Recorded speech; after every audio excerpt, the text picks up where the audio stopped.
Vous écoutez les podcasts de Wati. Nous sommes à Bakel avec le président du conseil départemental, M. Ibrahima Diallo. Bakel est un département avec une position géographique stratégique qui lui confère un rôle de plateforme ouverte sur la sous-région, le Mali et la Mauritanie en particulier, mais aussi dans une certaine mesure la Guinée-Bissau et la République de Guinée. Selon vous, M. Diallo, est-ce que ce potentiel est suffisamment exploité? Merci. Comme vous l'avez si bien dit, la commune de Bakel a une situation géographique stratégique dans le cadre de la zone transfrontalière. Elle fait frontière avec la Mauritanie. Et si on peut aller plus loin, si on va au-delà de la commune simplement de Bakel, en touchant un peu le département, nous sommes également frontaliers au Mali. Mais la commune elle-même n'a frontière qu'avec la Mauritanie. Mais si on extrapole un peu, nous sommes aussi, avec le département de Bakel, frontaliers au Mali et également même à la Guinée. Donc nous sommes un département stratégique qui se trouve donc à la lisière des frontières. Comme vous l'avez dit, le commerce transfrontalier, il est dense, mais il est sous-exploité. On peut noter que s'il y avait encore des infrastructures marchandes ou même une sorte de plateforme, n'est-ce pas, qui pourrait mettre comme un port sec, ça allait davantage impacter sur l'économie locale. Donc, il y a un grand commerce qui se fait entre les trois pays, le Mali, le Sénégal, donc avec la porte d'entrée, le département de Bakel. Quand vous allez à la frontière du côté de Kidira, vous trouverez également que c'est dense avec ces gros porteurs de marchandises de tout genre et également le mouvement de population de part et d'autre de la frontière. Du côté de la Mauritanie, c'est encore sous-exploité parce qu'il y a le fleuve.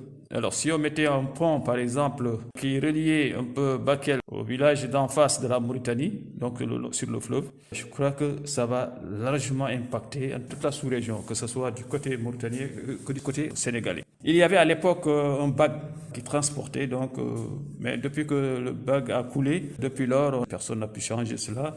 Là également, il faut vraiment que les deux États puissent s'entendre et en faire une priorité pour que nous puissions avoir un pont. En tout cas, ça nous ferait un très grand plaisir ici. Il y a un mouvement vraiment de population de part et d'autre, mais c'est sur des pirogues, même les marchandises, c'est sur des pirogues, donc très compliqué. Ça réduit un peu l'intensité des échanges. Par contre, du côté de Kidira, avec le Mali, là, il y a le pont, sur la Falémé. Le problème ne se pose pas. La densité des mouvements des personnes et comme des marchandises, c'est très dense. Et on voit même que du point de vue urbanisation, au niveau de Kidira, ça change parce que avec le flux des gens, on a essayé de faire vraiment des infrastructures qui puissent accompagner un peu ce trafic de marchandises et de personnes, avec l'installation des banques, l'installation également de grandes surfaces.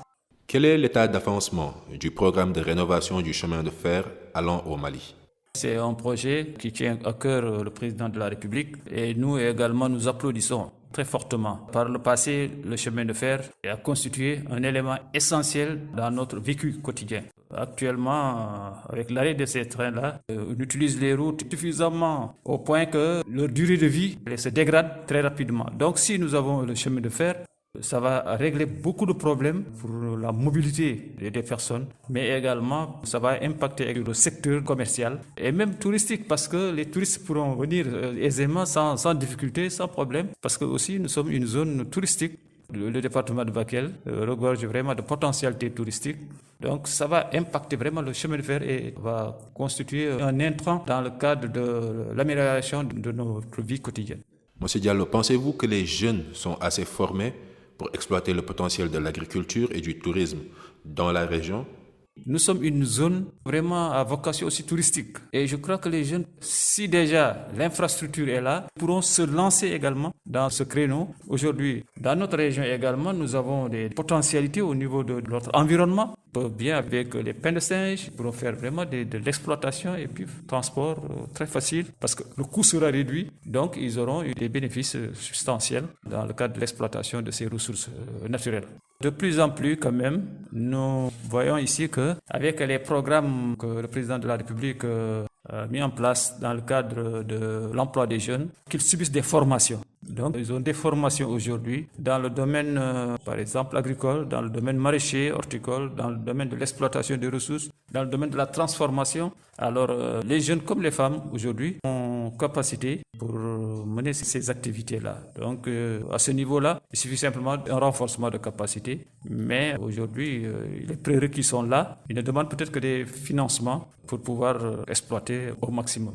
Selon vous, quelles sont les infrastructures dont la région a le plus besoin? D'abord, les infrastructures routières. Ça, c'est fondamental. C'est la base d'un développement. Nous avons besoin également d'autres infrastructures du genre des plateformes d'unités de transformation. Parce que nous sommes ici une région à vocation agricole pour pouvoir donner une valeur ajoutée aux producteurs, n'est-ce pas, dans le cadre de leur exploitation. Donc ça, nous en avons besoin. Mais également, nous avons besoin aussi des infrastructures sanitaires, vraiment qui puissent répondre. On éviterait peut-être des évacuations vers d'autres centres de référence. Alors avoir un hôpital avec toutes les spécialités, nous en avons besoin. Il y en a à Tamba, mais nous en avons besoin par exemple dans le département de Bakel. À Bakel, comme dans plusieurs autres communes et départements, les populations reposent sur les collectivités locales pour développer leur communauté. Pensez-vous que les collectivités locales ont assez de moyens pour prendre en charge les préoccupations de ces populations? Comme on le dit, il n'y a jamais assez.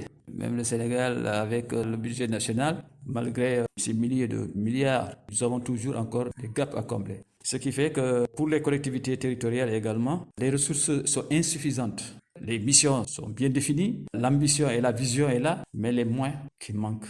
Il y a eu de gros efforts de la part de l'État. 1996, lorsqu'on a essayé de mettre la régionalisation, alors à l'époque, il n'y avait pas de conseils départementaux, il n'y avait que des communes et des communautés rurales et la région.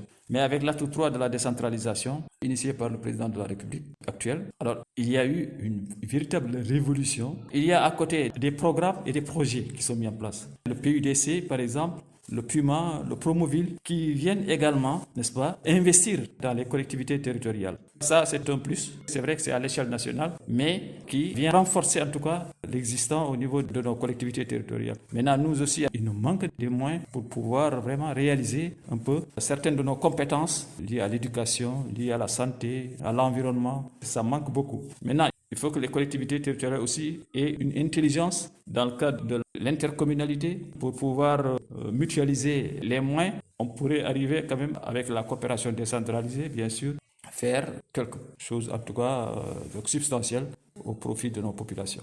Alors, selon vous, comment faire pour aider les collectivités locales malgré le fait qu'elles n'ont pas assez de moyens? Il y a des niches et je crois que l'État est en train de réfléchir beaucoup.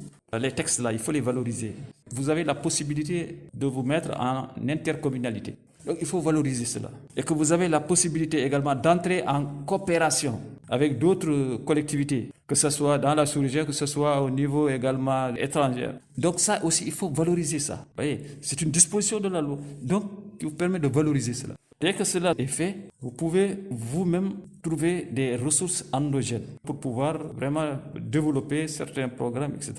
Maintenant, l'État est aussi en train de réfléchir. Tout ce qui est au niveau central, en termes de fonds d'investissement, alors que ça soit transféré directement, que ça ne soit pas laissé là-bas au niveau national, n'est-ce pas, que ce soit transféré directement à la base. Par exemple, le BCI, le budget consolidé d'investissement, par exemple. Et ça, le président de la République a demandé à ce que le ministre des Finances essaie de réfléchir avec le ministre chargé des collectivités territoriales. Il faut que les ministères lâchent, comme il l'a dit d'ailleurs. Par exemple, si moi j'ai compétence de construire des salles de classe au niveau des lycées, on n'a pas besoin d'avoir un programme de construction scolaire logé au ministère là-bas. Pourquoi ne pas décentraliser ces moyens-là directement au niveau des collectivités territoriales? Wati vous offre cette série d'entretiens avec les élus locaux en partenariat avec la Fondation Konrad Adenauer. Pour découvrir plus de localités des 14 régions du Sénégal, rejoignez le site internet www.senegalpolitique.org.